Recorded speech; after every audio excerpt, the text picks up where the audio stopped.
Hi, I'm Jessica from Jessica Wonders, and this is the 9th video in my Cooking Up My Cans series. For the first time, I took the Cooking Up My Cans series into the camper. It's a bit of a shorter video because I was out camping a lot this week, but I did manage to get a couple of meals done, so I hope you enjoy the video. If you do, give it a thumbs up, and you can subscribe to see more videos from me. If you would like to watch the entire Cooking Up My Cans video series from the beginning, I will leave a link up here and you can check it out. So yeah, let's see what I made.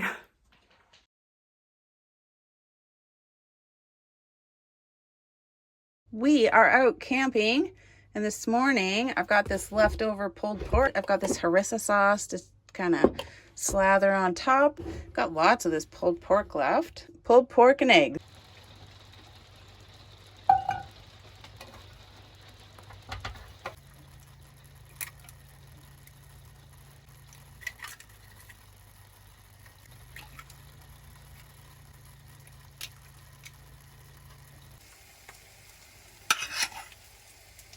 This pulled pork made with some apple, some of that apple jelly that I had in the cupboard.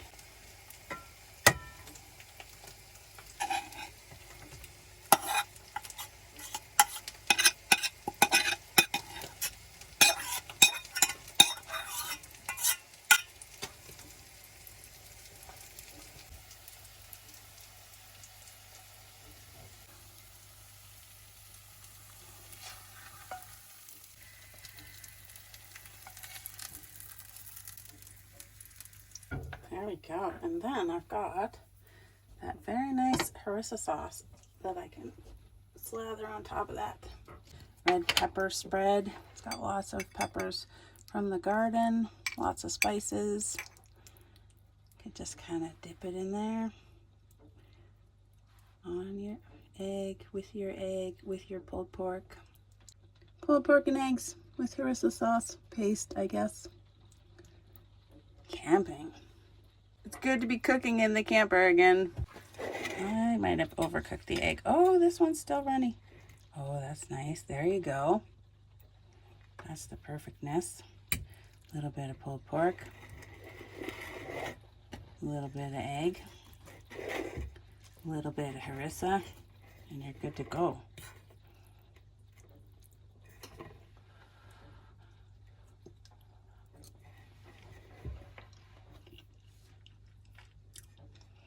It's a great camping breakfast. You could throw some toast in there too. Yummy. I love this harissa paste. Just a nice spicy. Put it on everything. Good combo.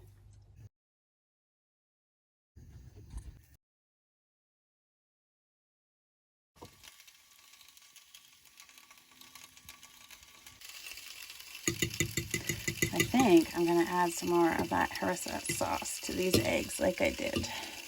Boy, do those sausages ever smell like maple syrup. That's great. Let's put some harissa sauce in there, just like pepper sauce. Mix it all up in there. Just add some flavor.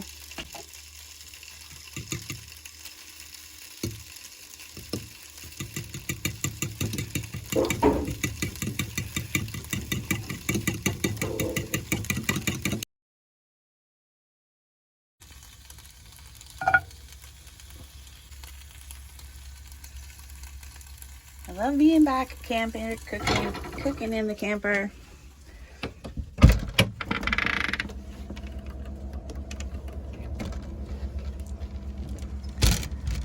Especially when there's like a view outside your door and you're making scrambled eggs and sausages for breakfast. And if anybody's interested, that is the CN line running along the North Thompson River.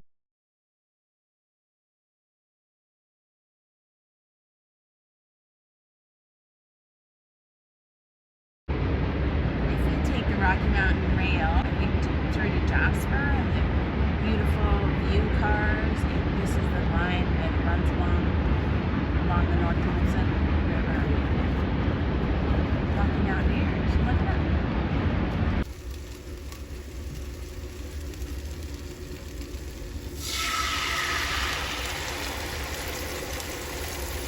love being back in the camper with all of the new gadgets that I bought last year for the camper. These handheld graters are super awesome. I'll leave a link in the description below. They work great. Just gonna add some cheese.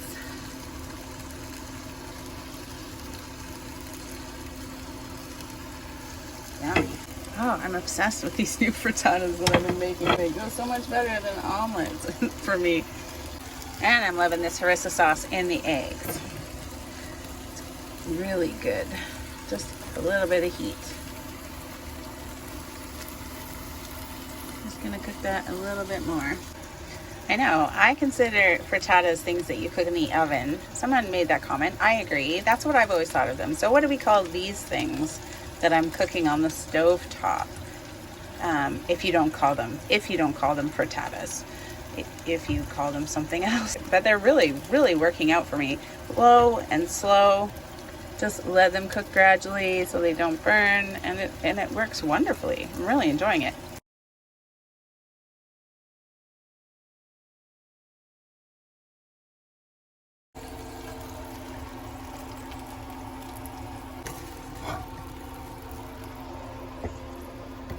Canadian camping, gotta have maple flavored breakfast sausages, scrambled eggs with harissa sauce, and some cheese for breakfast.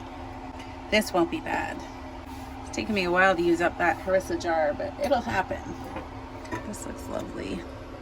Look at that brown, nice brown underneath.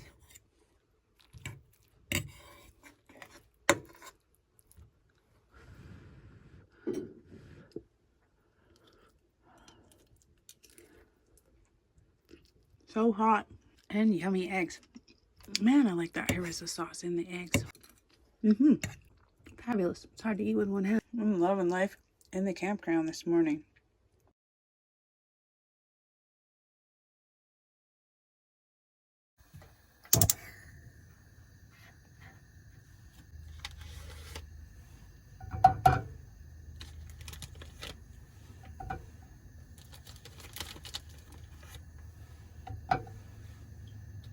For lunch today, to use up some of my green tomato relish, we're just gonna have hot dogs in the campers. I'm gonna grate up a little cheese. We've got mustard, ketchup, and green tomato relish.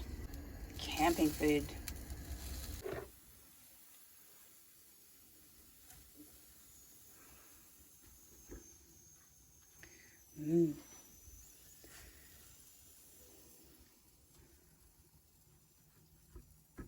Oh, I finally got sunny.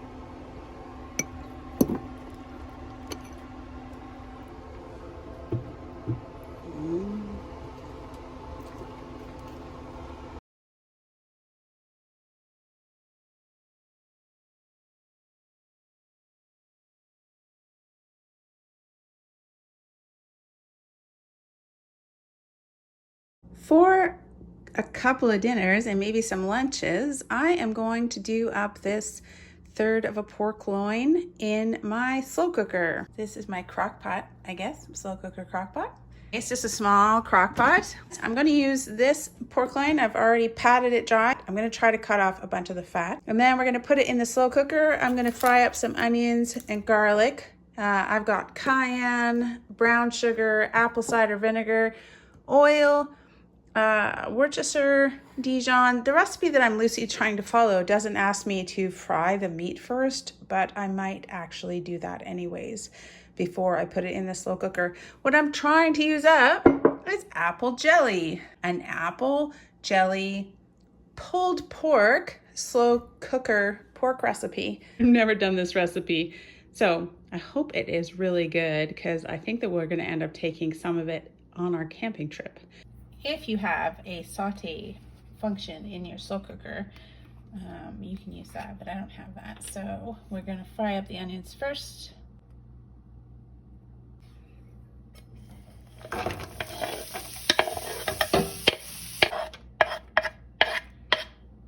There's about 4 or 5 very small cloves of garlic. Oh, that garlic smells nice right away. And in that goes into the slow cooker.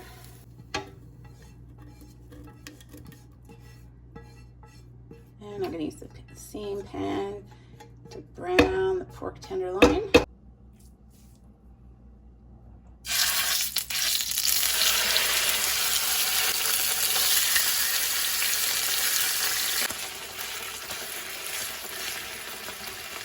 And then into the slow cooker go these things too.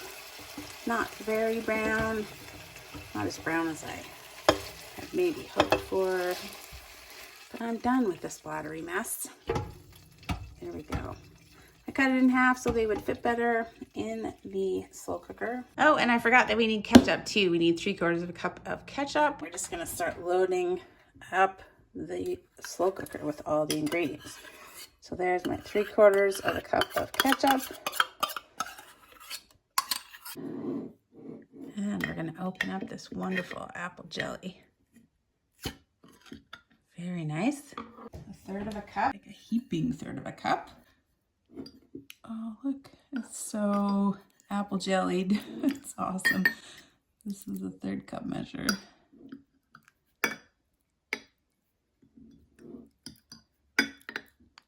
This jelly was just the best ever.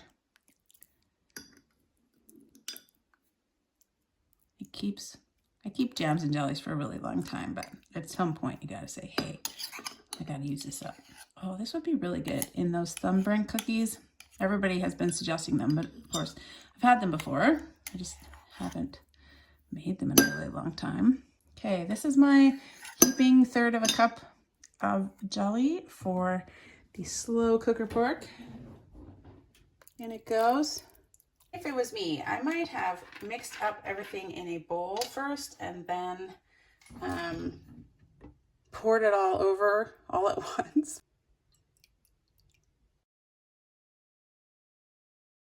A heaping tablespoon of brown sugar. If you pack it down, it's like a tablespoon. Speaking of brown sugar, I just remembered that I got my Amazon delivery of my brown sugar disc. I didn't get the brown sugar bear because they had a cool disc that had Canadian maple leaves on it. I thought it was so cool, but look what I got in the mail instead. I mean, this isn't bad. I don't hate it, but it's not my favorite because I wanted the maple leaf one. That's the reason I didn't get the bear. Anyway, it'll work. I'm gonna soak this and then put it in your brown sugar. So water for 15 minutes.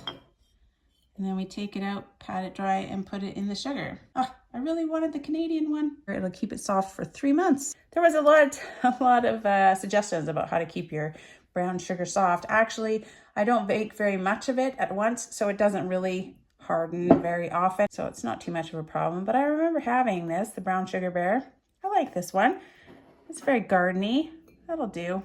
Okay, 2 tablespoons of Worcestershire sauce. It's hard to really get this to come out of the bottle precisely. There's 1. That's a lot of Worcestershire, actually. There we go. 2 tablespoons of Worcestershire sauce. All I have for Dijon mustard is this honey Dijon, so that's what we're going to use. 1 tablespoon. Oh, this is so slow. 1 tablespoon of this. Recipe that I'm loosely trying to follow asks for Tabasco, but I don't have any. And I was going to put some Frank's Red Hot in there, but it's basically cayenne, and it also asks for this 1/8 of a teaspoon of cayenne. So I think we're okay. And a teaspoon of oregano. Let's put a little bit of salt in there. Well, yeah, I was supposed to add all the ingredients and combine them and then add the meat. So there's the flaw in the plan. That's what happened. Mix well to combine. Look at her done. I knew there was a problem. Yeah, I would have like done it differently. This is fine too though. We'll get it. We shall get it. Even if I take the meat out, mix it all up and then put the meat back in. That will work too. We'll see if I have to. So yeah, put all your stuff in. It's fine, no problems. Okay, and some pepper to taste. I feel like I'm doing this wholly out of order, but there we go. It's gonna be wonderful. It's gonna be wonderful. It smells wonderful. Then we're gonna cook it on low for 8 hours.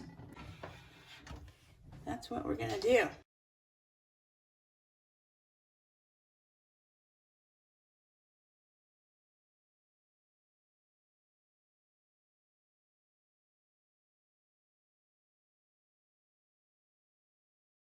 Oh, it's coming along nicely. I just flipped it, but it's got another 2.5 hours to go. I think it looks pretty done. That looks pretty amazing. That the microwave is on. I'm doing up some sidekicks rice. So there we go. Everything looks really flaky. I am just gonna shred it and mix it all together. I mean, pork tenderloin is a pretty dry cut of pork. It's not the best one for pulled pork.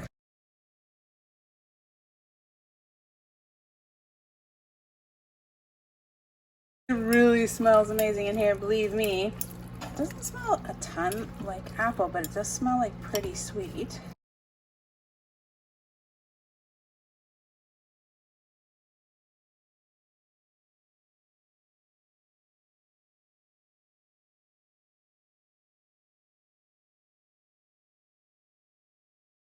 Let's give it a taste to see what it tastes like. It smells really good.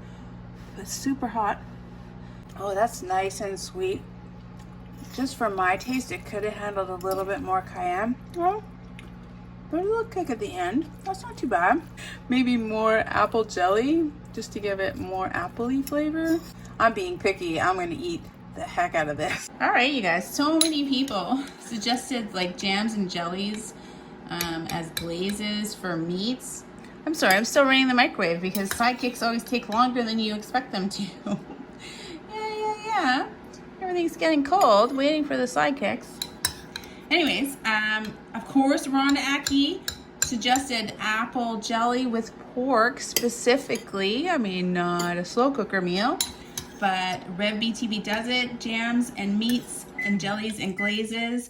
And also, Catherine Skaggs suggested jams for glazes on meat. So it's been a long time coming. There's been lots of suggestions to use the jams with meat. So this slow cooker apple jelly pulled pork finally uses some jelly with meat. There we go. Some nice pickled peppers. Thank you guys all for the suggestions of jams with meat.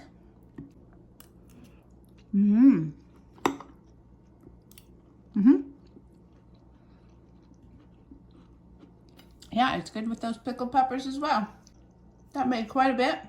I'm probably taking it camping for sandwiches. And I will leave a link in the description below to the recipe that I loosely tried to follow. Here's everything that is still left in the cooking up my cans pantry. Still lots of jam and zucchini breads and tomato sauce. I think that it's amazing if you compare this picture to the original.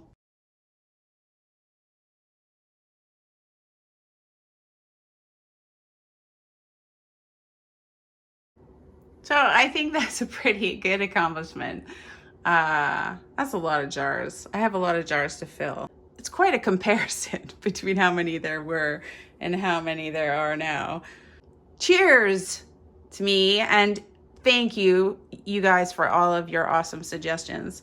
So thank you guys for watching. I hope you enjoyed the video. If you enjoy it, give it a thumbs up. You can click my face to subscribe to see more videos from me. And I hope you guys have a chance to check out my other upcoming gardening and cooking, maybe challenge and camping videos. I will leave a link to the entire Cooking Up My Cans playlist. And I hope to see you in my future videos. Thanks, guys.